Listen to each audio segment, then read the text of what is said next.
Hello दोस्तों, आप सभी कैसे हैं। आशा करती हूँ कि आप सभी अच्छे होंगे। आज मैं लेकर आई हूँ आपके लिए एक ऐसी वीडियो जिसे सुनकर आप हैरान रह जाएंगे। जी हाँ दोस्तों, स्त्री और पुरुष के बारे में कि सबसे बड़ा महापापी कौन है, स्त्री या पुरुष। हर हर महादेव मित्रों, आज हम आप सभी को भगवान शिव के द्वारा सुनाई गई एक बहुत ही अद्भुत कथा को सुनाने जा रहे हैं, जिसमें भगवान भोलेनाथ ने माता पार्वती को अपने नीलकंठ से निकले शब्द से यह बताया कि संसार में सबसे बड़ा पापी कौन होता है, स्त्री या पुरुष।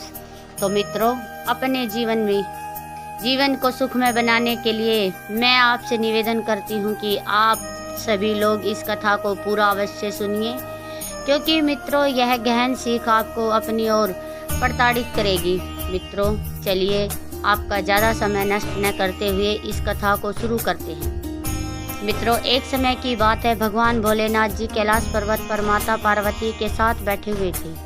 वहाँ की शुद्ध हवा मन को मोहित कर रही थी। वहाँ का दृश्य ऐसा प्रतीत हो रहा था कि मानो साक्षात स्वर्ग हो। शांत मन में बैठी माता पार्वती ने मंद मुस्कान के साथ भगवान शिव से एक प्रश्न पूछते हुए कहा कि हे प्राणनाथ, आप हमें कोई ऐसी ज्ञानवर्धक कथा का विश्लेषण कर दीजिए जिसे सुनने के बाद एक अमोघ प्रेम की उन्मुक्ति हो। हे प्रभु, मैं आपके मुख से कथा को सुनने के लिए उत्सुक हूँ। मित्रों, माता पार्वती के इस प्रकार के आग्रह करने पर भगवान शिव कहते हैं, हे देवी, आप इतना आग्रह कर रही है तो चलिए आज मैं आपको एक बहुत ही सुंदर कथा का व्याख्यान तुम्हारे सामने करता हूँ। जो भी मनुष्य इस कथा को ध्यान पूर्वक सुनता है उसका निश्चित ही कल्याण होता है और उसके बिगड़े हुए सभी कार्य सफल हो जाते हैं। उसकी सभी मनोकामनाएं पूर्ण हो जाती है। उसके घर में गरीबी और दरिद्रता कभी नहीं आती।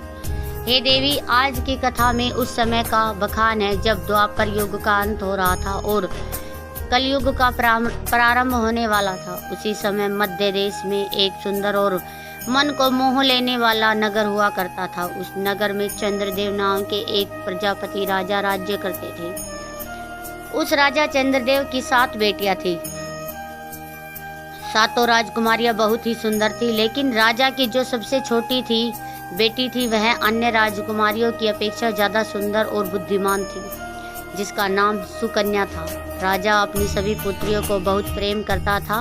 वह उनकी सभी इच्छाएं पूरी करता था, क्योंकि राजा चंद्रदेव की पत्नी की अकस्मात मृत्यु हो जाने के कारण राजा अपनी बेटियों को इतना प्रेम इसलिए करता था कि कभी ऐसा ना लगे कि उनकी माँ नहीं है। वह उनके लिए तरह तरह के भोजन बनाया करता था। वह अपनी 7 बेटियों के लिए अच्छे अच्छे खिलौने लाता था और अपनी 7 पुत्रियों की देखभाल के लिए उस राजा ने सैकड़ों दास दासियों को युक्त कर रखा था, जिससे कि उन्हें कभी किसी चीज की कमी न हो। मित्रों, अब भगवान भोलेनाथ कहते हैं कि हे देवी पार्वती, समय के साथ साथ 7 राजकुमारियां बड़ी हो गई और अब वे सभी अपने रसोई से भोजन बनाना सीखने लगी। उन सबको भोजन बनाना बहुत ही अच्छा लगता था। कुछ दिन बाद वे सभी भोजन बनाना सीख जाती है। उसके बाद वे सभी मिलकर अपने पिता के लिए स्वयं से भोजन बनाने लगती हैं। जब भी कभी राजा चंद्रदेव किसी कार्य से महल से बाहर जाते थे तो 7 राजकुमारियां उनके लिए रास्ते का भोजन बनाकर उनको देती थी। उनके हाथों का बना स्वादिष्ट भोजन खाकर राजा चंद्रदेव बहुत ही प्रसन्न हो जाते थे। इस प्रकार समय बीतता रहा। एक दिन मध्य प्रदेश पर उसके पड़ोसी राज्य ने आक्रमण कर दिया। उस युद्ध में राजा की विजय हुई, परंतु राजा ने अपने वीर सेनापति उग्रसेन को उस युद्ध में खो दिया। सेनापति उग्रसेन की एक सुंदर पत्नी और एक बेटी थी। सेनापति की मृत्यु के बाद वे दोनों इस संसार में अकेले रह गए थे।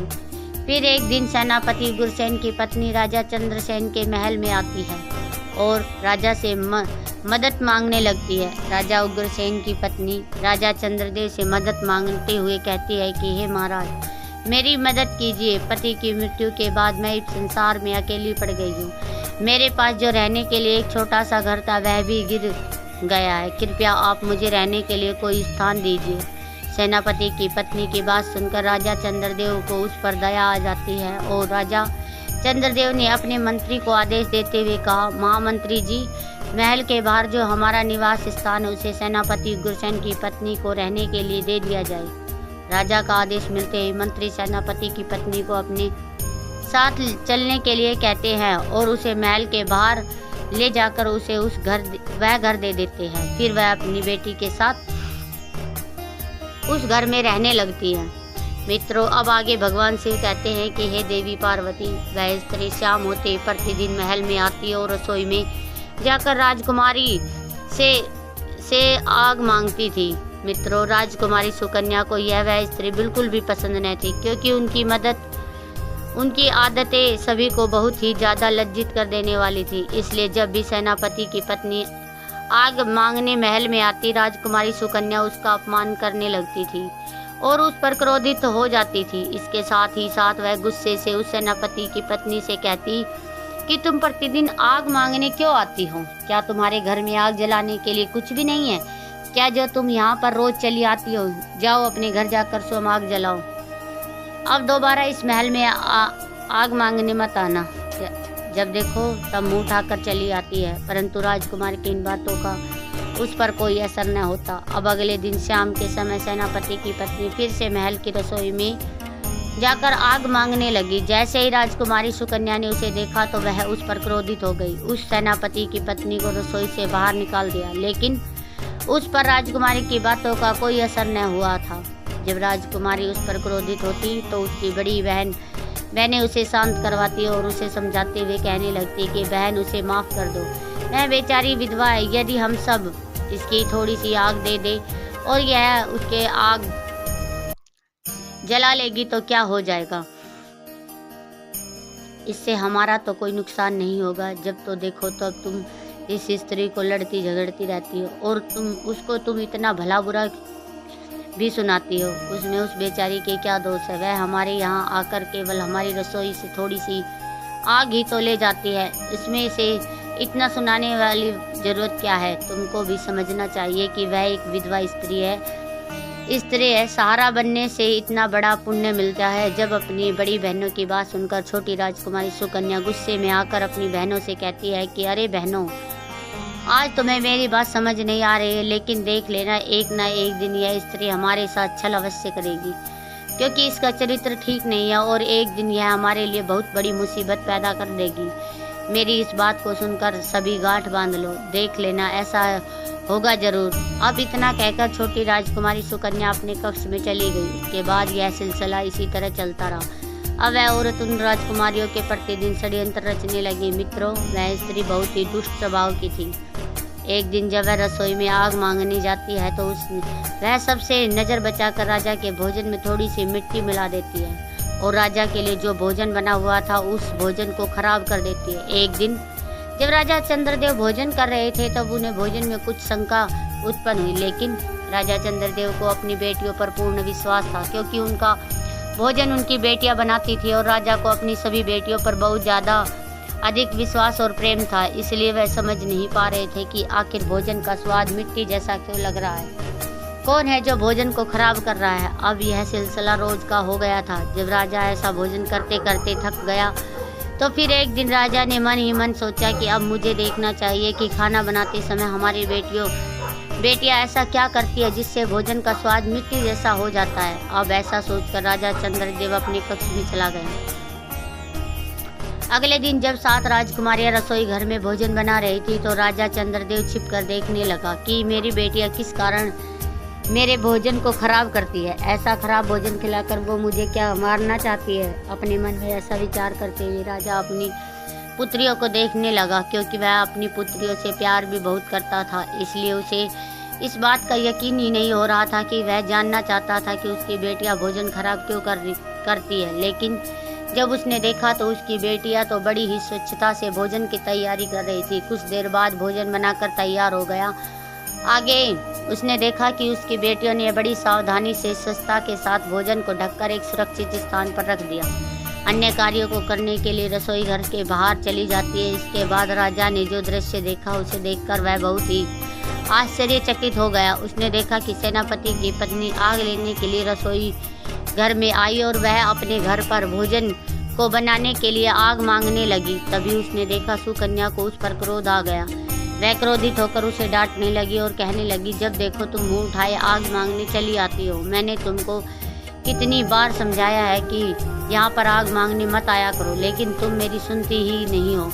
जब उससे डांटने की आवाज़ उसकी बहनों को सुनी तो वे सभी उसके पास आती है और उसे समझाते हुए कहती है, बहन उसकी तो आदत है रोज की, तुम उस पर गुस्सा मत करो। मैंने तुम्हें पहले भी समझाया है लेकिन तुमको समझ नहीं आया। उसके बाद जब वह स्त्री आग लेकर जाने लगी तभी उसने राजकुमारियों की नज़र से बचाकर सारे भोजन में मिट्टी मिला दी। इस प्रकार उसने सबसे नज़र बचाकर सारा खाना खराब कर दिया। जब राजा ने देखा तो उसकी बेटियों ने तो बहुत साफ सफाई और बड़े सुंदर तरीके से भोजन बनाया था, लेकिन सेनापति की पत्नी ने आग लेने के बाद भोजन में मिट्टी मिला दी है। यह देखकर राजा को उस स्त्री पर क्रोध आ जाता है। अगले दिन जैसे ही सुबह होती है, राजा चंद्रदेव अपने दरबार में जाते हैं।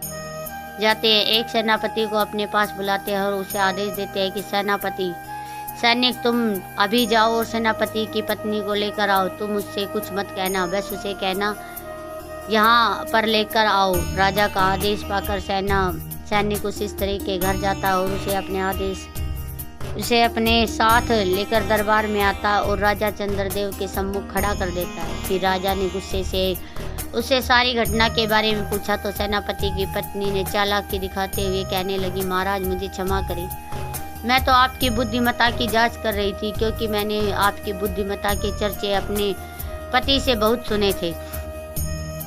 इसलिए मैं देखना चाहती थी कि आप कितने चतुर और बुद्धिमान हो, कैसे समस्या का समाधान निकालते हैं। आगे वह सेनापति की स्त्री राजा चंद्रदेव की प्रशंसा करते हुए कहने लगी, हे राजन, आप तो वास्तव में बहुत ही बुद्धिमान हैं। फिर वह हाथ जोड़कर कहती है, हे राजन, मेरी इस गलती के लिए मुझे क्षमा कर दीजिए। आप तो न्यायप्रिय और समझदार हैं। मैं तो बस आपकी बुद्धिमत्ता की परीक्षा लेना चाहती थी। आप उसमें सफल हो गए और मैं फंस गई हूँ। मित्रों, इस प्रकार उस दुष्ट स्त्री ने राजा को अपनी मीठी मीठी बातों के माया जाल में उलझा लिया। उसकी ऐसी बातें सुनकर राजा भी उसकी समझदारी के कारण उस पर अत्यधिक प्रसन्न हो गए और उसकी सुंदरता पर मोहित हो गया। उसकी बातें सुनने के बाद राजा चंद्रदेव का मन परिवर्तन हो गया और उसे दंड देने के स्थान पर राजा चंद्रदेव ने उसे अपनी पत्नी बनाने का निर्णय कर लिया और उसने विवाह कर लिया। राजा के इस निर्णय को देखकर सारा राज्य दरबार सोच में पड़ गया, किंतु कोई कुछ न बोल सकता था, क्योंकि यह एक राजा का फैसला था। अब राजा के साथ उस सेनापति की पत्नी का विवाह हुआ। अब तो सेनापति की पत्नी राजा चंद्रदेव की रानी बन चुकी थी। अब यह नई रानी राजा की पहली पत्नी से पैदा हुई 7 बेटियों को बहुत अधिक नफरत और घृणा करने लगी। वह चाहती थी कि किसी भी प्रकार से यह 7 राजकुमारियां महल से निकल जाए। राजकुमारियों को महल में से निकालने के नए नए षड्यंत्र रचने लगी और उन्हें महल से निकलवाने की कोशिश करने लगी। वह ऐसा इसलिए करना चाहती थी कि उसे राजा की सारी धन संपत्ति मिल जाए और उसे कुछ भी कहने वाला न हो। साथ ही साथ सभी प्रकार के ऐश्वर्य और सुख सुविधाएं केवल उसके और उसकी बेटियों के लिए ही रह जाए। उसके बाद वह और उसकी पुत्री महल में राज्य करे। अब आगे भगवान शिव माता पार्वती से कहते हैं कि हे देवी, राजा चंद्रदेव अपनी सभी बेटियों को बहुत प्यार करते थे। उनको अपनी पुत्रियों के प्रति बहुत ही करुणा और दया थी। राजा अपनी पुत्रियों को बिल्कुल भी दुख में नहीं देख सकता था। दूसरी ओर नई रानी हर प्रकार से राजा की पुत्रियों को दुखी करना चाहती थी। वे उन्हें पूरा दिन कार्यों में लगाए रखती थी और शाम को खाते समय उन्हें आधा पेट भोजन देती थी, जिससे वे बेचारी भूखी रह जाती थी। धीरे धीरे वह उनकी जरूरतों और सुख और सुविधाओं को कम करती जा रही थी। इस तरह से 7 बहनों हर तरफ से दुख का पहाड़ टूट पड़ा था। यह बात राजा को बिल्कुल भी पता न थी। और जो सेनापति की पत्नी थी, जो अब राजा चंद्रदेव की रानी बन गई थी, वह और उसकी बेटी महल की हर प्रकार की सुविधाओं का आनंद ले रही थी। उसकी बेटी राजकुमारियों की तरह महल में रहने लगी। महल में रानी अपनी बेटी को राजकुमारी बनाकर रखती और उसे एक राजकुमारी की तरह से ही जीवन जीने के लिए प्रोत्साहित करती। रानी अपनी पुत्री के लिए अच्छे अच्छे भोजन बनाती और उसके लिए बहुमूल्य कपड़े बनवाती। अब तो उनके 7 बहनों को परेशान करना शुरू कर दिया। उसके इस प्रकार के व्यवहार को देखकर सभी बहनें उससे बहुत दुखी हो जाती है। और एक दिन जब वह बहुत परेशान हो जाती है तो वे सभी अपनी मृत माँ की समाधि पर जाकर रोने लगती है। वहाँ जाकर वे अपनी माँ से रोते हुए कहने लगती है, माँ, क्या तुम अपनी बेसहारे लाचार बेबस पुत्रियों को नहीं देख सकती हो? हम सब आपके चले जाने के बाद बहुत दुखी हैं। आपके जाने के बाद पिताजी ने दूसरा विवाह कर लिया है, किंतु वह सौतेली माँ हम पर बहुत जुल्म कर रही है। हमें भरपेट भोजन नहीं कराने देती है, हम सबको प्रताड़ित करती रहती है, हमें बहुत परेशान करती है। उसकी बेटी भी हम पर बहुत ज़्यादा ताने कसती है और हमेशा ही हमें काम पर व्यस्त रखती है। अब इतना कहकर वह महल में चली जाती है। इसके बाद वे सभी बहनें जब दुखी होती है तो वह अपनी माँ की समाधि पर चली आती है और रोते हुए अपनी माँ से अपना दुख साझा करती है। एक दिन जब वह सभी बहनें अपनी माँ की समाधि पर बैठी हुई थी, रो रही थी, तभी उन्होंने देखा कि माँ की समाधि के बगल में एक आम का पेड़ प्रकट हो गया। उस आम के पेड़ पर ताजे सुंदर आम के फल लगे हुए थे। उन सभी बहनों ने फलों को खाकर अपनी भूख मिटाई और अपनी माँ को धन्यवाद करके महल में वापस चली गई। अब जब भी उसकी सौतेली माँ उन्हें खाना नहीं देती थी तो वह सभी समाधि के पास आकर आम के फलों को खाकर अपनी भूख को शांत करने लगी। आगे चलकर उन सभी बहनों ने अपनी सौतेली माँ के द्वारा दिया जाने वाला खराब भोजन खाना बंद कर दिया और केवल आम ही फलों को खाकर जीवित रहने लगी। मित्रों, वह आम का पेड़ कोई साधारण पेड़ न था, वह एक अद्भुत पेड़ था। उस पेड़ से फलों का जितना अधिक तोड़ा जाता था, अगले दिन उससे अधिक पके और सुंदर स्वादिष्ट फल लग जाते थे, जो इन सब बहनों के खाने के लिए पर्याप्त होते थे। अब इधर क्या होता कि अब वह सौतेली माँ एक दिन सोचने लगी, अरे ऐसा तो कल मुई भोजन भी नहीं करती है और खाने के लिए कुछ मांगती भी नहीं है। मैं इन्हें इतना परेशान करती हूँ और सारा दिन इनसे काम करवाती हूँ, फिर भी यह इतनी सुंदर और स्वस्थ कैसे दिखाई दे रही है? इसमें कोई कमजोरी भी नहीं लग रही और इतनी सुंदरता दिन प्रतिदिन बढ़ती जा रही है। यह सब कैसे हो रहा है? जबकि अपनी बेटी को मैं इतना सब कुछ खिलाती हूँ, उसके बाद भी वह कमज़ोर लगती है। जरूर कोई ना कोई बात है। यह सब देखकर उससे का रहा नहीं गया। वह इस रहस्य को जानना चाहती थी। फिर एक दिन उसने अपनी बेटी को इस रहस्य को जानने के लिए सारा दिन उनके पीछे लगा देती है। जब राजा की सातों बेटियां पूरा काम निपटा कर जैसे ही महल के बाहर जाने लगी, उसी समय उसकी सौतेली बहन उनका पीछा करने लगी। उस समाधि के पास पहुंच गई। उसने देखा कि सातों बहनों ने समाधि के पास जाकर आम के फलों को तोड़कर इकट्ठा कर लिया और बैठकर फलों को खाने लगी। तभी अचानक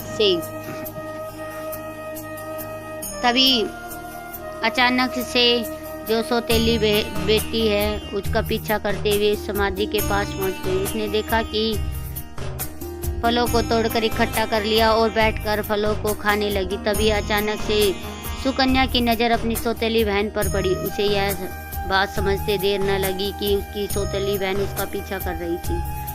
उसने यह बात सभी बहनों को बताई। उसने कहा, बहन, ये लड़की हम सबका पीछा कर रही है, हम सबको देख रही है, चलो हम डांट कर इसको यहाँ से भगा देते हैं और इन सभी फलों को छुपा देते हैं। यदि इसने देख लिया तो यह जाकर सारी बातें अपनी माँ को बता देगी। अगर इससे यह बात अपनी माँ को बता दी तो हम सबके लिए बहुत ही बड़ी समस्या उत्पन्न हो जाएगी। सुकन्या की यह बात सुनकर उसकी बहनों ने कहा, अरे सुकन्या, तुम बेकार में इतना सोच रही हो। जैसा तुम सोच रही हो ऐसा कुछ भी नहीं होगा।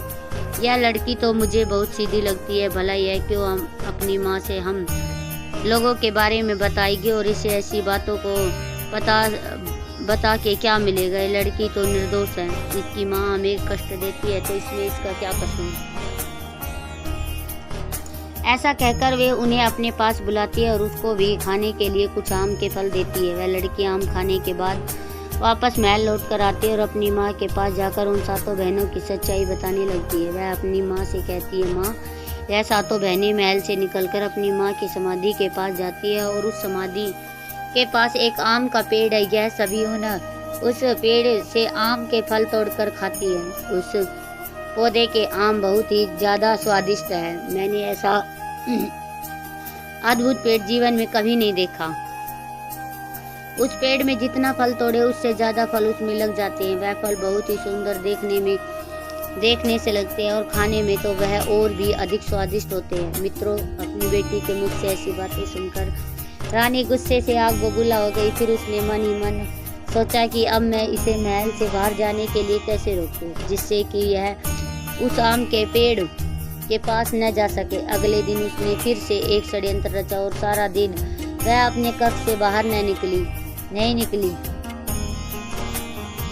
जब यह बात राजा चंद्रदेव को पता चली तो उसने रहा न गया और वह स्वयं ही रानी के कक्ष में जा पहुंचे और रानी से पूछने लगे, महारानी क्या बात है, तुम इतना उदास क्यों हो, तुम्हारे दुख का कारण क्या है? राजा की बात सुनकर रानी ने कहा, महाराज, मेरे पेट में बहुत दर्द है। ऐसा लगता है जैसे यह दर्द मेरी जान ले लेगा। जब मैंने अपनी यह समस्या राजवेद को बताई तो उन्होंने कहा कि एक असहनीय दर्द से छुटकारा पाने के लिए आम के पेड़ों की जड़ को पानी में उबालकर जो पदार्थ तैयार होगा उसे पीना होगा। ऐसा करने से तुम्हारे पास पेट का दर्द ठीक हो जाएगा। फिर आगे उसने कहा, महाराज, आम का पेड़ आपकी पहली पत्नी की समाधि के पास है। आप सैनिकों से कहकर उस पेड़ की जड़ें लाने का आदेश दे दीजिए। फिर क्या था मित्रों, रानी की बात मानकर राजा ने उसी समय अपने सैनिक को बुलवाया और उनसे कहा कि सैनिकों, जाओ, महल के बाहर उद्यान से मेरी पत्नी की समाधि बनी है। उस समाधि के पास एक आम का पेड़ है। उस पेड़ को खोदकर उसकी जड़ें निकालकर मेरे पास लाओ। सैनिकों ने तुरंत राजा की आज्ञा का पालन किया और उस सुंदर आम के पेड़ की जड़ें खोद कर ले आए। उसके बाद रानी ने झूठ मूठ कर राजवेद का नाम लेते हुए कहा कि महाराज, राजवेद ने जैसा कहा है आप नौकरों से वैसा ही करने के लिए कहिए। मित्रों, रानी ने जैसा जैसा कहा उसी प्रकार राजा ने नौकरों के द्वारा उस पौधे की जड़ों को जल में उबालकर रानी के लिए उसे औषधि के रूप में तैयार करवा दिया और उसे रानी को पिलाया गया। पानी पीने के बाद उस दुष्ट रानी ने राजा चंद्रदेव से कहा, महाराज, अब मैं बिल्कुल ठीक हो गई हूँ और बहुत अच्छा महसूस कर रही हूँ। आपने मेरे लिए इतना सब कुछ किया, इसके लिए मैं आपकी सदा आभारी रहूँगी। तब राजा ने कहा कि महारानी, तुम यह क्या कह रही हो? यह तो मेरा फर्ज था।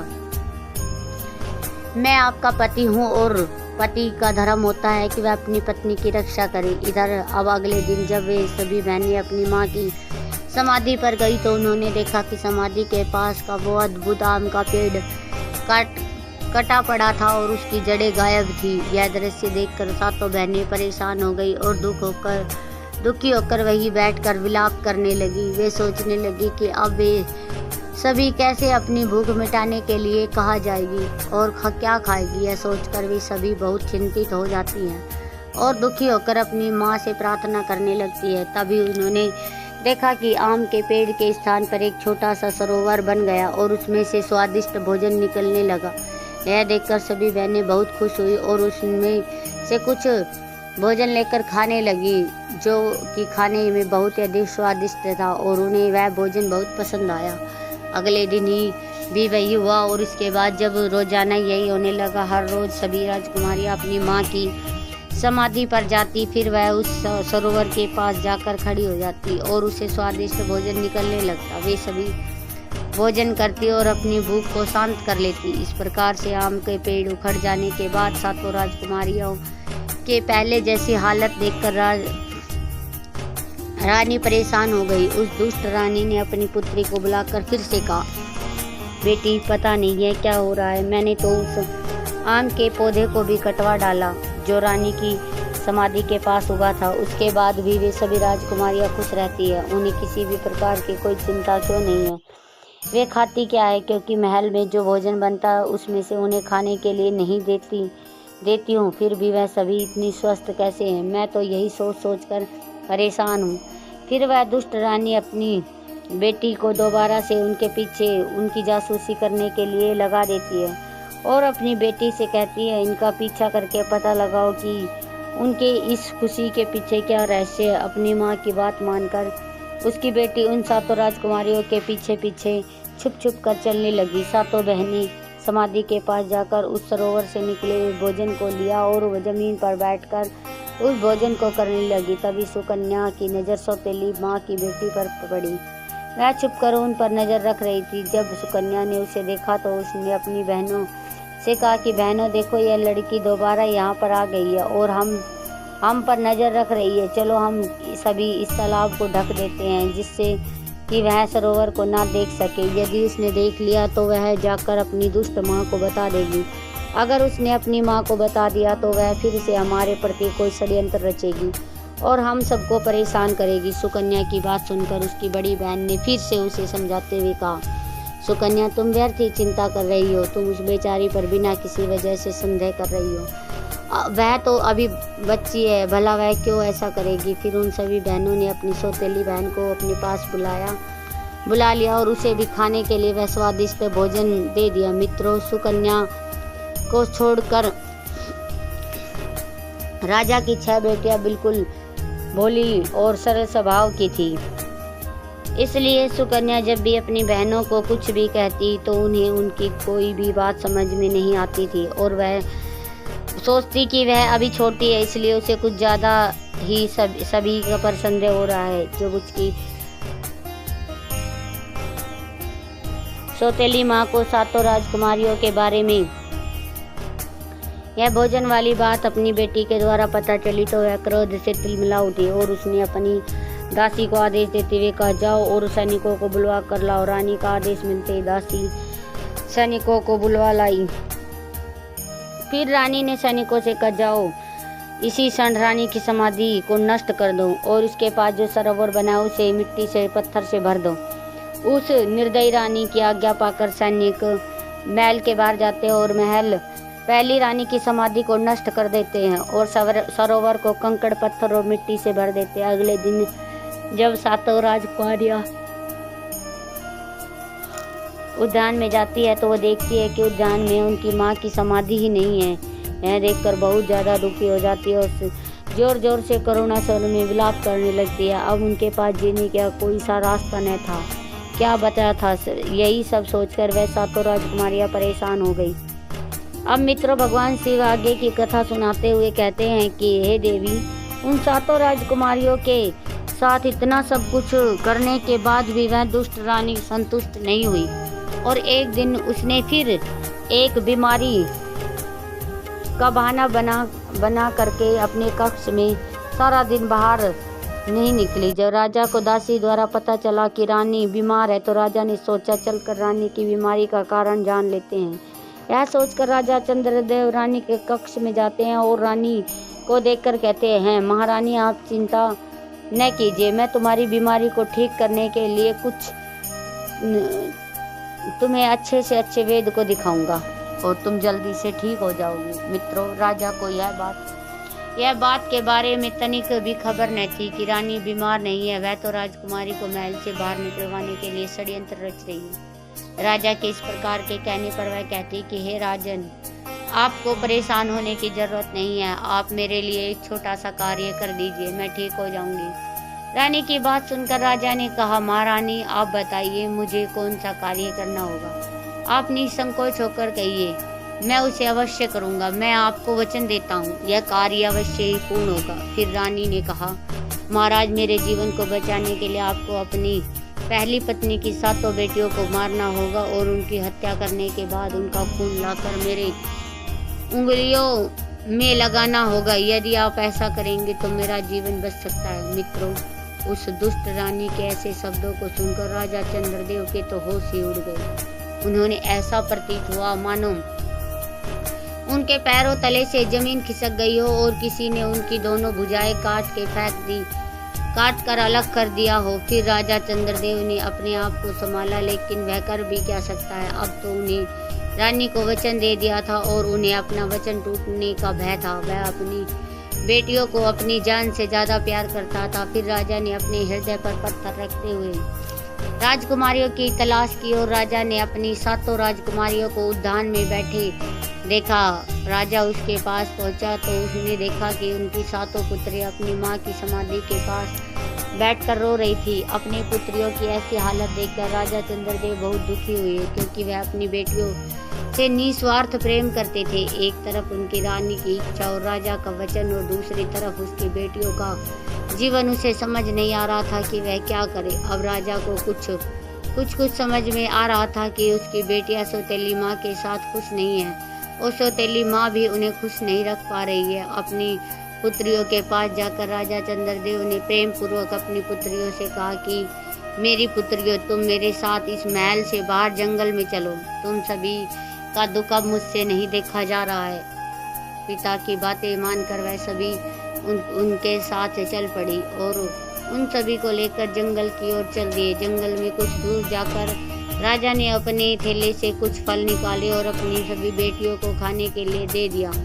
फिर फल खाकर वह सभी राजा चंद्रदेव से बोले, पिताजी चलते चलते हम थक चुके हैं, आप थोड़ी देर रुक जाइए, हम सभी विश्राम कर ले। राजकुमारियों की बातों को सुनकर राजा चंद्रदेव मान गए और जंगल में एक वृक्ष के नीचे रुककर विश्राम करने लगे। उस स्थान पर ठंडी ठंडी हवा बह रही थी, जिसके कारण राजकुमारियों को नींद आ गई और वे सभी सो गई। जब राजा ने देखा कि सातों कुमारियां सो चुकी है तो वह चुपचाप वहां से उठकर वापस महल की ओर लौटने लगा और अपने मन ही मन सोचकर खुश हो था कि चलो हमारी पुत्रियां जहाँ भी रहेंगी कम से कम जीवित और ठीक तो रहेंगी, वे अपनी सौतेली माँ के अत्याचारों से बची रहेंगी और कहीं न कहीं जाकर अपना जीवन यापन कर लेगी। फिर राजा चंद्रदेव ने वापस आते समय जंगल में एक हिरण का शिकार किया और उसके खून को लेकर महल में वापस आ गया और रानी के कक्ष में जाकर रानी की उंगलियों में उस हिरण के खून को लगा दिया। यह देखकर वह दुष्ट रानी बहुत प्रसन्न हुई और मन ही मन यह सोचकर खुश हो कि अच्छा हुआ राजा ने सातों राजकुमारियों को मार दिया। फिर उसने राजा से कहा, हे महाराज, अब मैं बिल्कुल ठीक महसूस कर रही हूँ। उधर जंगल में राजा के चले जाने के बाद जब सातों बहनों की नींद खुली तो उन्होंने अपने आप को घने जंगल में अकेला पाया। जंगली जानवरों की आवाज़ों को सुना तो वह जंगली जानवरों की आवाज़ों को सुनकर भय से कांपने लगी और जोर जोर से चीखने लगी और अपनी पूरी शक्ति के साथ अपने पिता राजा चंद्रदेव को पुकारने लगी। उन्हें आशा थी कि उनकी आवाज़ को सुनकर उनके पिता जरूर आएंगे, लेकिन उन सबको ऐसा करते हुए बहुत समय गुजर गया, लेकिन राजा नहीं आए।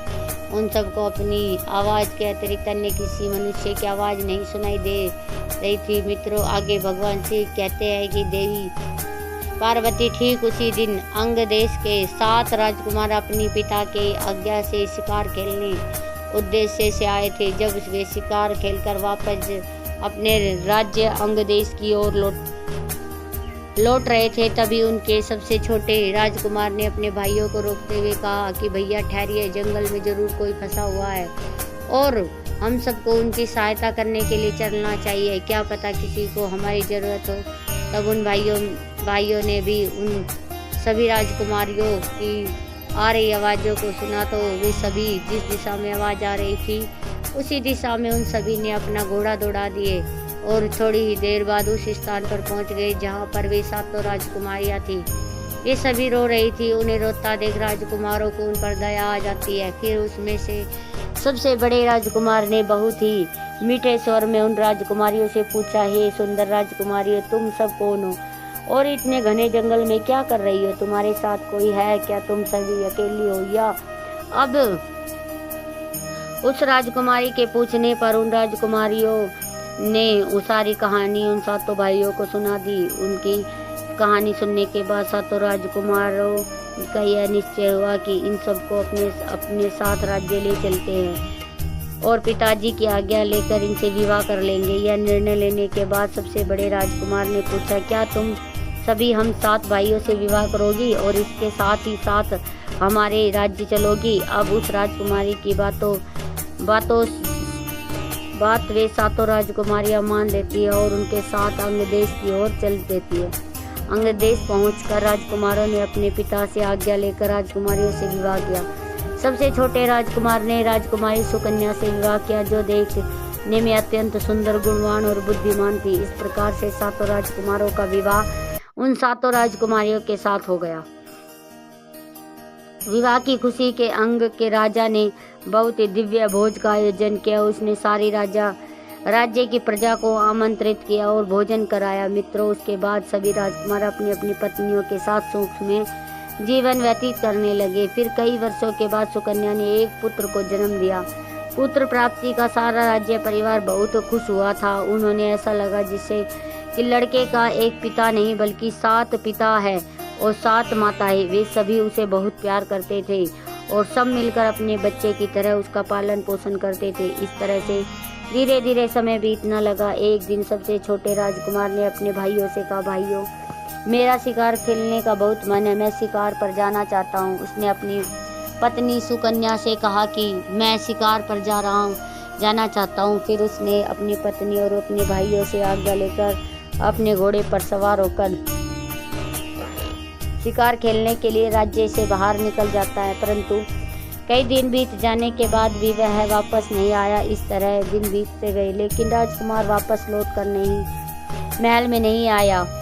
जब कई दिन बीत गए तो राजकुमार और राजकुमारियों को बहुत दुख हुआ। फिर उन 6 राजकुमारियों ने अपनी पत्नी से कहा, हम सभी छोटे भाइयों को खोजने के लिए जाएंगे और उसे ढूंढकर अपने साथ लेकर आएंगे। उनके भाइयों ने कहा कि वह अपने भाई के बारे में जाकर देखेंगे कि उसके साथ आखिर ऐसा क्या हुआ, वह कहाँ चला गया। इतना कहकर वे सभी राजकुमार छोटे राजकुमार की तलाश में राजमहल से निकल गए। मित्रों, कई दिन बीत गए, वे राजकुमार भी वापस नहीं आए। यह जानकर 7 राजकुमारियों को बहुत ज्यादा दुख हुआ। वे परेशान हो गई और आपस में विचार करने लगी कि उनके पतियों को किसी ने जंगल में मार तो नहीं दिया या उनके साथ कुछ गलत तो नहीं कर दिया। इस तरह समय बीतता गया, परंतु वे राजकुमार लौट कर वापस नहीं आए। एक दिन सुकन्या अपने पुत्र को लेकर महल की छत पर टहल रही थी। उसी समय एक व्यक्ति महल के द्वार पर भिक्षा मांगने के लिए आता है। उसने काले वस्त्र पहन रखे थे और द्वारपाल से स्वयं को एक साधु बता रहा था। उसे देखकर द्वारपाल उसे रोकते हुए कहते हैं, हे सन्यासी, तुम अंदर नहीं जा सकते हो। राजा के सभी पुत्र एक दिन शिकार खेलने गए थे, परंतु वे वापस कभी नहीं आए। हम सभी को लगता है उन राजकुमारों को किसी ने हत्या कर दिया और उनकी विधवा पत्नियों को तुम्हारे भिक्षा मांगने से परेशानी हो सकती है, इसलिए सन्यासी तुम अंदर मत जाओ। द्वारपाल ने उसे खूब रोकने की कोशिश की, लेकिन उस आदमी ने कहा कि मैं एक साधु हूँ और साधु को भिक्षा देना और भोजन देना पुण्य और का काम है। मित्रों, आगे भगवान शिव कहते हैं कि हे देवी, वास्तव में वह कोई साधु न था, वह तो एक जादूगर था जिसका नाम हर्ष था। उसने कई बार द्वारपाल से महल के अंदर जाने की इजाजत मांगी। जब द्वारपालों ने उसे नहीं जाने दिया तब उसने जादूगर हर्ष ने अपने जादू से माया जाल से उन्हें सुला दिया और महल के अंदर चला गया। उस छोटी राजकुमारी महल की छत से ही यह दृश्य देख रही थी। तभी अचानक उसे उस जादूगर की नजर राजकुमारी सुकन्या पर पड़ी। जैसे देखकर वह उस पर मोहित हो गया और सोचने लगा, यह स्त्री तो स्वर्ग की अप्सराओं के समान सुंदर है, इसके नेत्र तो कमल की पंखुड़ियों के समान सुंदर है। उसने इतनी सुंदर स्त्री अपने जीवन काल में कभी न देखी थी। अब वह जादूगर छोटी राजकुमारी पर पूरी तरह मोहित हो गया और मन ही मन उसे पाने की चाह करने लगा। फिर वह छोटी राजकुमारी के पास गया और उसने राजकुमार से कहा, मैं तुम्हें पसंद करता हूँ, मैं तुम्हारे साथ विवाह करके अपना सारा जीवन व्यतीत करना चाहता हूँ, तुम मेरे साथ मेरे घर चलो। राजकुमारी सुकन्या उस अनजान व्यक्ति को देखकर और उसकी ऐसी बातें सुनकर डर गई और डरते हुए सुकन्या ने कहा, तुम कौन हो? मैं तुम्हें नहीं जानती, मैं तुम्हारे साथ विवाह नहीं कर सकती क्योंकि मेरा विवाह हो चुका है और मेरा एक छोटा बच्चा भी है और अपने बेटे के लिए मैं निश्चित रूप से यही रहूंगी और अपने बेटे का पालन पोषण करूंगी। मैं इसे छोड़कर कहीं नहीं जाऊंगी और मुझे कोई और चीज़ की ज़रूरत है। मित्रों, उस जादूगर ने राजकुमारी को बहुत से लोभ और लालच दिए, लेकिन राजकुमारी सुकन्या जादूगर की किसी भी बात में नहीं आई और उसने कहा, अब मैं अपने पति की तलाश करूंगी और मुझे भगवान पर यकीन है कि वह मेरी इस कार्य में अवश्य ही मदद करेंगे। मित्रों, राजकुमारी ने जब यह उस जादूगर को ऐसा कहकर मना कर दिया तो उस साधु को गुस्सा आ गया, क्योंकि उसे ना सुनने की बिल्कुल भी आदत न थी। वह सोचने लगा, राजकुमारी मेरे साथ विवाह करने के लिए राजी क्यों नहीं हो रही है। वह जादूगर राजकुमारी से बार बार आग्रह करने लगा, लेकिन राजकुमारी सुकन्या ने क्रोधित होकर जादूगर हर्ष से कहा, यहाँ से चले जाओ, अन्यथा मैं तुम्हें सैनिकों से कहकर बंदी बनवाकर कारागार में डलवा दूंगी। राजकुमार की यह बात सुनकर जादूगर हर्ष को क्रोध आ गया और उसने सुकन्या को अपने जादू के बल पर एक छोटे से काले कुत्ते में बदल दिया और कहने लगा, राजकुमारी, यदि तुम अपनी इच्छा से मेरे साथ नहीं चलोगी तो मेरी जादू की शक्ति मेरे साथ चलेगी। मेरी जादू की शक्ति से तुम मेरे साथ चलोगी। जब उस जादूगर ने राजकुमारी को कुत्ता बना दिया तो कुत्ता बनकर वह महल से इधर उधर भौंकने लगी। अब वह कर भी क्या सकती थी, उसके पास कोई शक्ति भी नहीं थी जिससे कि वह अपनी दूसरी बहनों को बता सके कि उससे साथ क्या हुआ है। विवश होकर वह एक कुत्ते के रूप में अपनी व्यवस्था लिए जादूगर के इशारे पर चलने लगी। फिर जादूगर उसे अपने साथ लेकर जाने लगा। जैसे ही वह महल के दरवाजे पर पहुंचा तो द्वारपालों ने उससे पूछा कि तुमने इस छोटे से कुत्ते को कहां से लिया है। तो जादूगर ने जवाब दिया कि राजकुमारियों ने इस कुत्ते को मुझे एक उपहार के रूप में दिया। यह सुनते ही द्वारपाल ने उससे आगे कुछ न पूछा और उसे महल से बाहर जाने के लिए इजाजत दे दी। कुछ समय बाद जब सुकन्या की बहनों ने बच्चे के रोने की आवाज़ सुनी तो वह सभी भागकर उसके कक्ष में गई तो उन्होंने देखा कि वहाँ कक्ष में कोई भी न था। उन्होंने चारों ओर देखा लेकिन उन्हें सुकन्या कहीं भी दिखाई न दी। उन्होंने सारा राजमहल खोजा परंतु उसे राजकुमारी कहीं न मिली। फिर उन्होंने द्वारपाल को बुलाया और पूछा, क्या तुमने राजकुमारी को महल से बाहर जाते हुए देखा? राजकुमारियों के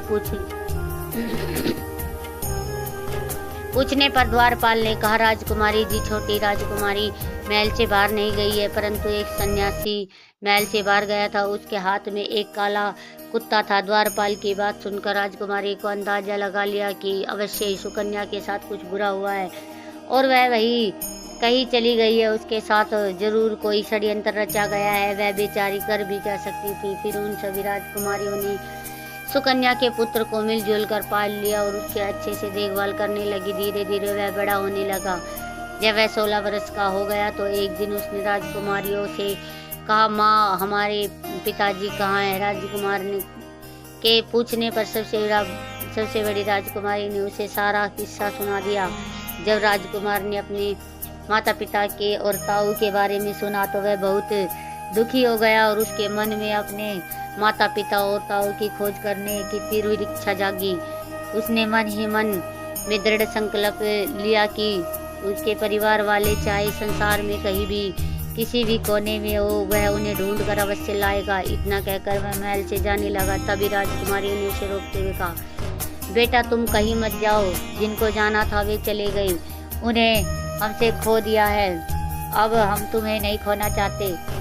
हमने अपने पतियों और अपनी बहनों को भी पहले ही खो दिया था और अब तुम्हें भी खोना नहीं चाहते हैं। इस तरह से अगर तुम हमसे दूर चले जाओगे तो हम किसके सहारे जीवित रहेंगे? राजकुमारियों की बात सुनकर उसने कहा, मौसी, आप मुझे मत रोकिए। मैंने यह संकल्प लिया है, मैं अपने माता पिता और ताऊ को खोज कर उन्हें अपने साथ लेकर आऊँगा। इतना कहकर वह अपनी सभी मौसी के चरण स्पर्श कर और आशीर्वाद लेकर अपनी यात्रा पर चल पड़ा।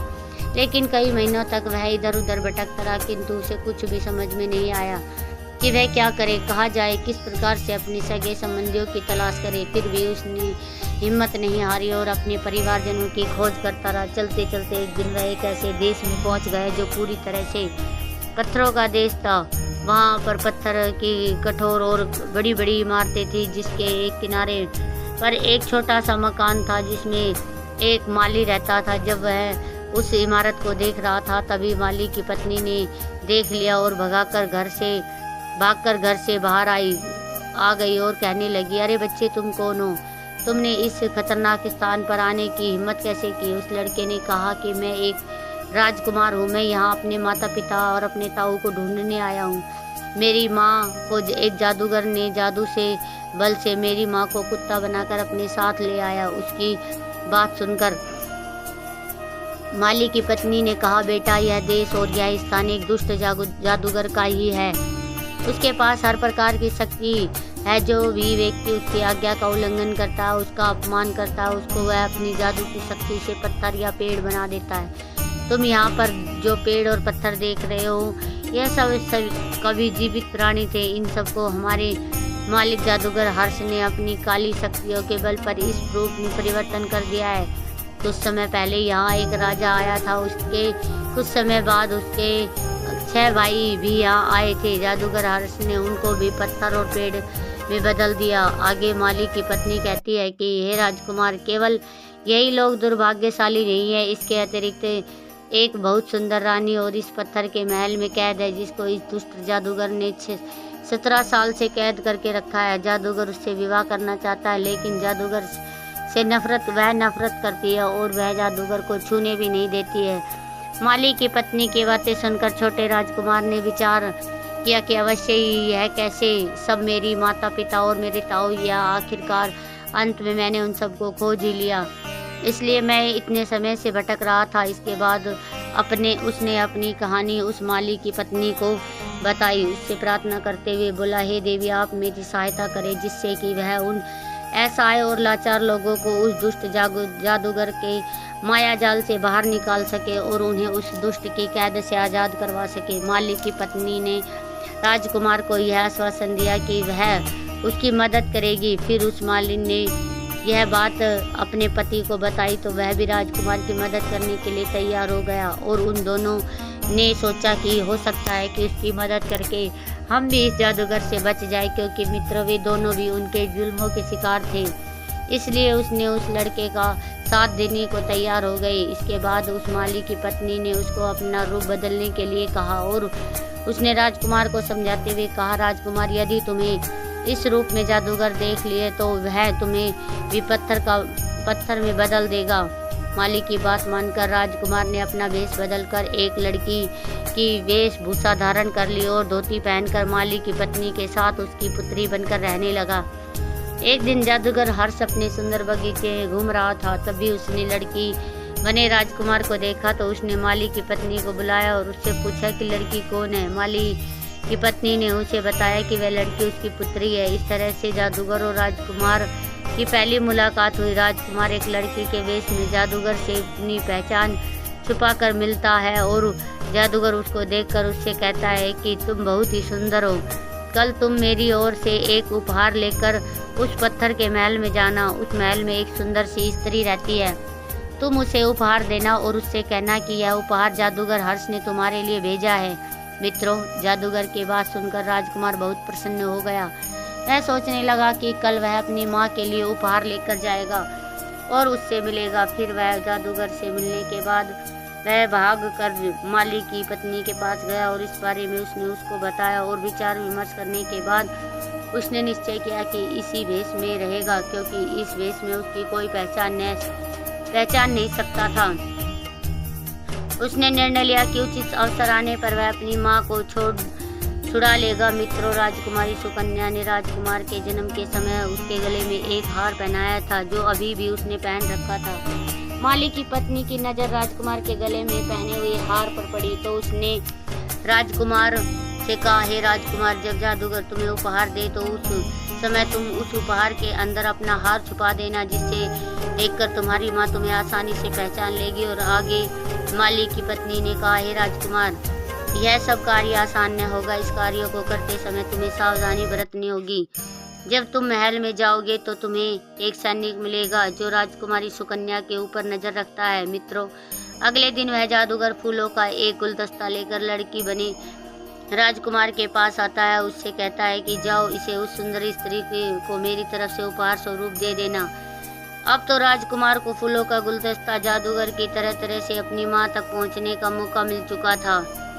अब वे हर रोज फूलों का गुलदस्ता रानी तक पहुंचाने लगा। जादूगर की एक दासी है, हमेशा उसकी माँ के कमरे में रहती थी। अंत में एक दिन किस्मत ने उस राजकुमार का साथ दिया और उसको एक ऐसा मौका मिल गया जब कमरे में उसकी माँ के अतिरिक्त और कोई दूसरा व्यक्ति न था। तब उसको कोई भी नहीं देख सकता था। तब उसने अपने गले में पहने हुए हार को गले से निकालकर उस गुलदस्ते में बांधकर अपनी माँ को सुकन्या के पास रख दिया और उसके समीप बैठ गया। कुछ देर बाद सुकन्या की नज़र गुलदस्ते के साथ बंधे हुए हार पर पड़ी। हार देखते ही वह उस हार को पहचान गई और इधर उधर अपने पुत्र को खोजने लगी। अपनी माँ को इस प्रकार के व्याकुल देख राजकुमार ने अपनी सच्चाई राजकुमारी सुकन्या को बता दी। अपने पुत्र द्वारा बताई गई सारी कहानी पर उसको तुरंत विश्वास हो गया। राजकुमार ने अपनी माँ से कहा कि माँ, आखिरकार मैंने आपको, पिताजी को, ताऊ जी को खोज ही लिया। मित्रों, अपने पुत्र को देखकर राजकुमारी उसे गले लगा लेती है और रोने लगती है। फिर उसने कहा, माँ, मैं आप सभी को उस दुष्ट जादूगर से मुक्त करा कर ले जाऊंगा। फिर राजकुमारी सुकन्या ने अपने पुत्र को बताया, बेटा, इस दुष्ट जादूगर ने कई वर्षों से हमें यहाँ कैद कर रखा है। उसने इस पत्थर के महल के सारे दरवाजों को भी बंद करके रखा है, क्योंकि वह मुझसे विवाह करना चाहता है। मैंने उससे विवाह करने के लिए मना कर दिया। बेटे ने कहा, माँ, तुमने इस जादूगर को इतने सालों तक केवल कठोरता और क्रोधता से बात की है। तुम जादूगर से कहो कि मैंने इतने लंबे समय तक अपने पति की मृत्यु के शोक में थी।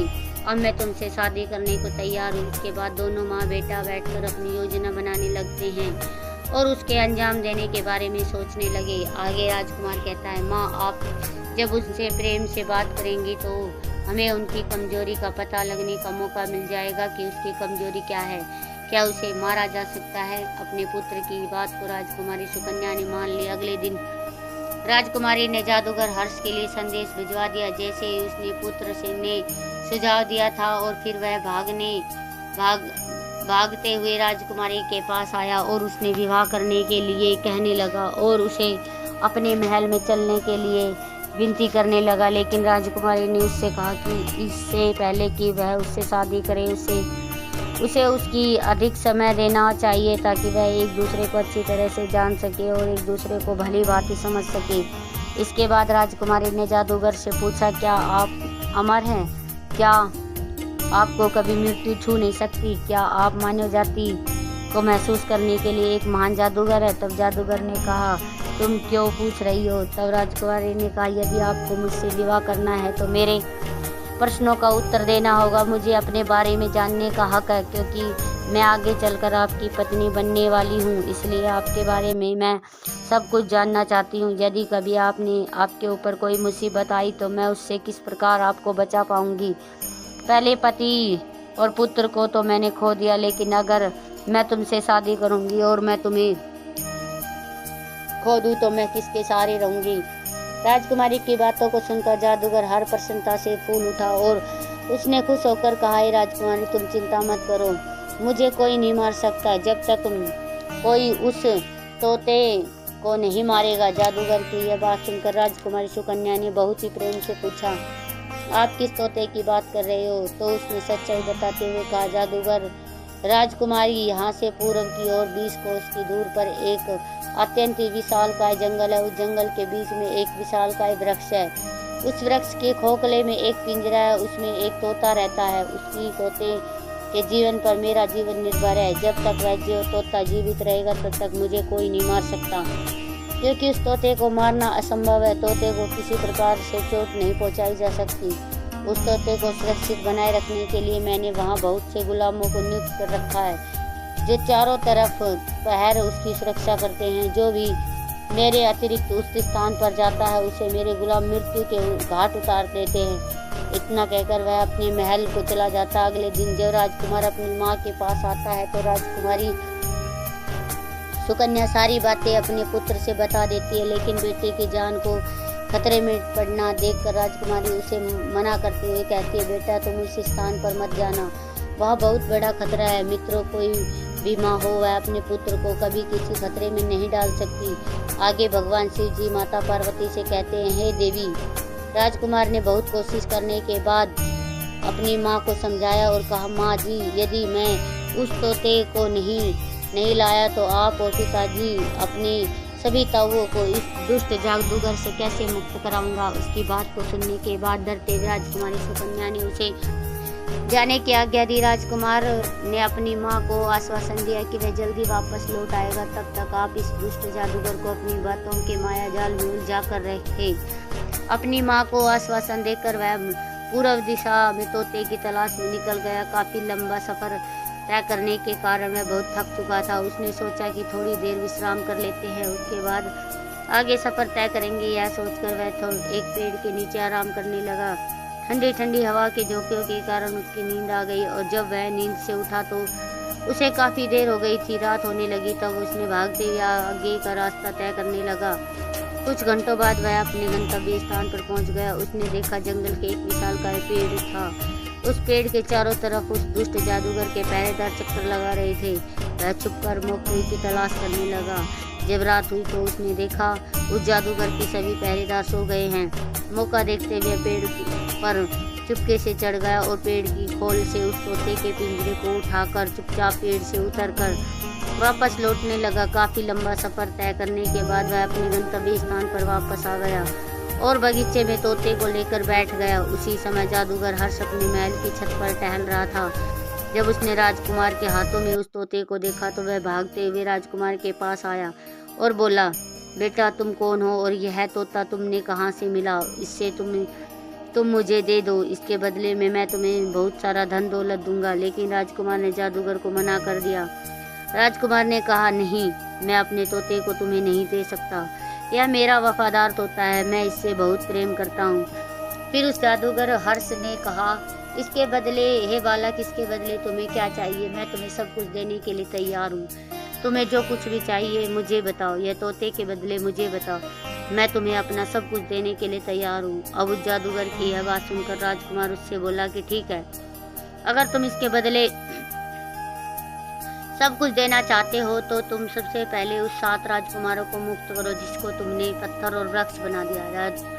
जादूगर ने कहा, ठीक है, तुम्हारी इच्छा पूर्ण होगी। फिर उस जादूगर ने उन 7 राजकुमारों को उसके वास्तविक रूप में बदल दिया। फिर जादूगर ने कहा, मैंने तुम्हारी बात मान ली, अब तुम मुझे यह तोता दे दो। इसकी बात सुनकर राजकुमार ने कहा, इतनी जल्दी भी क्या है, अभी मेरी दूसरी शर्त सुनो। तुमने जितने भी निर्दोष व्यक्तियों को कैद कर रखा है उन्हें आजाद करो। जादूगर ने उन सभी कैदियों को अपने कैद से मुक्त कर दिया। मित्रों, पल भर में वह स्थान स्वर्ग के समान सुंदर बन गया। चारों तरफ सुंदर पेड़ पौधे दिखने लगा, पक्षियों के चहचहाने और चारों तरफ खुशहाली छा गई। सभी मनुष्य और जीव जंतु राजकुमार का आभार प्रकट करते हुए धन्यवाद देने लगे। फिर जादूगर ने राजकुमार से कहा, अब यह तोता मुझे वापस कर दो, मैंने तुम्हारी सभी शर्तों को पूरा कर दिया है। मित्रों, उस जादूगर की बात सुनकर राजकुमार हंसने लगा और अपने वास्तविक रूप में आते हुए बोला, अरे दुष्ट, तूने मेरी माता और ताऊ का बहुत अत्याचार किया, मैं तुझे कभी माफ नहीं कर सकता। इतना कहकर राजकुमार ने उस तोते को पिंजरे से निकालकर उसकी गर्दन मरोड़ दी। वो तोता मर गया। अब उस तोते के मरते ही जादूगर हर्ष के शरीर से प्राण निकल गए। जादूगर के मरते ही वह तोता फिर से जीवित हो गया और राजकुमार का धन्यवाद करते हुए कहने लगा, हे राजकुमार, मैंने जीवन भर आपका आभारी रहूंगा। आपने मुझे इस दुष्ट जादूगर की कैद से मुक्ति दिलाई है। इतना कहकर वह तोता उड़ गया। इसके बाद राजकुमार अपने पिता और ताऊ के साथ जाकर अपनी माँ को आजाद कराता है।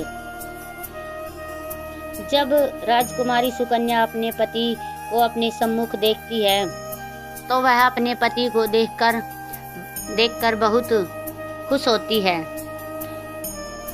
फिर वह सभी अपने राजमहल वापस लौट जाते हैं। इधर सुकन्या की बहन अपने पति का इंतजार कर रही है। कुछ समय बाद वे सभी अपने राजमहल में पहुंच जाते हैं।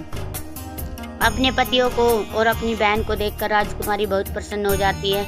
मित्रों, इस प्रकार से राजकुमार ने अपनी माता, पिता और ताऊ को उस दुष्ट जादूगर की कैद से आज़ाद करा दिया और उसके बाद सभी अपना जीवन सुखपूर्वक व्यतीत करने लगे। फिर कुछ दिनों बाद राजकुमार ने अपनी माँ से पूछा, माँ, आप कहाँ रहती थी? अपने पुत्र की बात सुनकर राजकुमारी सुकन्या ने अपने पति और पुत्र की सारी घटना के बारे में बता दिया। राजकुमारी के साथ हुई घटना को सुनकर सभी राजकुमारों को उसकी सौतेली माँ पर क्रोध आ गया और उन्होंने इस प्रतिशोध का बदला लेने के लिए मध्य प्रदेश पर चढ़ाई कर दी। जब यह बात मध्य प्रदेश के राजा को पता चली तो उनकी 7 राजकुमारियां जीवित था और उसके पति बदला लेने के लिए आ रहे हैं तो पहले वह डर गया। फिर उसे इस बात से खुशी हुई कि अभी भी उसकी बेटियां जीवित है। जब उसने अपनी बेटी और राजकुमारों को देखा तो वह बहुत ही खुश हुआ और उसको गले लगा कर रोने लगा और फिर उसने सारी सच्चाई अपनी बेटियों को बता दी। मैं मजबूर था, इसलिए मुझे ऐसा करना पड़ा। बेटी, मैं अपने किए हुए कर्मों का बहुत शर्मिंदा हूँ, मुझे माफ़ कर दो। तुम्हें पता है मैं तुम सभी से बहुत प्रेम करता हूँ। अपने पिता को रोता देख 7 राजकुमारी समझाते हुए कहती है कि पिताजी, आप निर्दोष है। जो हम सबके भाग्य में विधाता ने लिखा था वही हुआ। इसमें आप अपने आप को दोष मत दीजिए। हम सब ने ऐसे कर्म किए होंगे जिसका फल हम सभी को इस जन्म इच्छुक करना पड़ा। राजा चंद्रदेव अपनी बेटियों की बात सुनकर बहुत प्रसन्न हुए और फिर राजकुमारियों ने पूछा, पिताजी सौतेली माँ कहाँ है? तो राजा चंद्रदेव ने कहा, बेटी उसे उसके किए हुए बुरे कर्मों की सजा मिल गई। एक दिन वह रसोई में खाना बना रही थी, तभी उसके वस्त्रों में आग लग गई और वह जलकर मृत्यु को प्राप्त हो गई। यह सुनकर उन राजकुमारियों को बहुत दुख हुआ, परंतु वह कर भी क्या सकती थी। मित्रों, इसलिए कहा गया है कि मनुष्य को कभी किसी के साथ कपट और छल नहीं करना चाहिए और न ही कभी अपने आप को सबसे श्रेष्ठ समझना चाहिए। जो मनुष्य अपने आप को सबसे श्रेष्ठ समझता है उसका एक न एक दिन पतन होना अवश्य होता है। मित्रों, अब भगवान शिव जी माता पार्वती से कहते हैं, हे देवी, मनुष्य जीवन में जो भी करता है उसके लिए अच्छे बुरे कर्मों का फल अवश्य भुगतना पड़ता है। यह विधि का विधान है, इसलिए मनुष्य को सदैव धैर्य और बुद्धिमत्ता से काम करना चाहिए। किसी भी कार्य को करने से पहले एक बार उसके परिणाम के बारे में अवश्य सोचना चाहिए। आगे भगवान शिव जी कहते हैं कि हे देवी, इस प्रकार से आज की यह ज्ञानवर्धक कहानी समाप्त हुई। कथा को सुनकर माता पार्वती जी वे हर्ष और उल्लास से भर गई। आशा करते हैं कि आप सभी को यह कहानी पसंद आई होगी। अगर आपको यह कहानी पसंद आई है तो वीडियो को हर हर महादेव कमेंट में अवश्य लिखें। बाकी मित्रों, इस वीडियो को ज़्यादा से ज़्यादा लोगों में शेयर भी करें। मिलते हैं अगली वीडियो में। बाकी मित्रों, आप सभी को वीडियो को यहाँ देखने के लिए तहे दिल से धन्यवाद।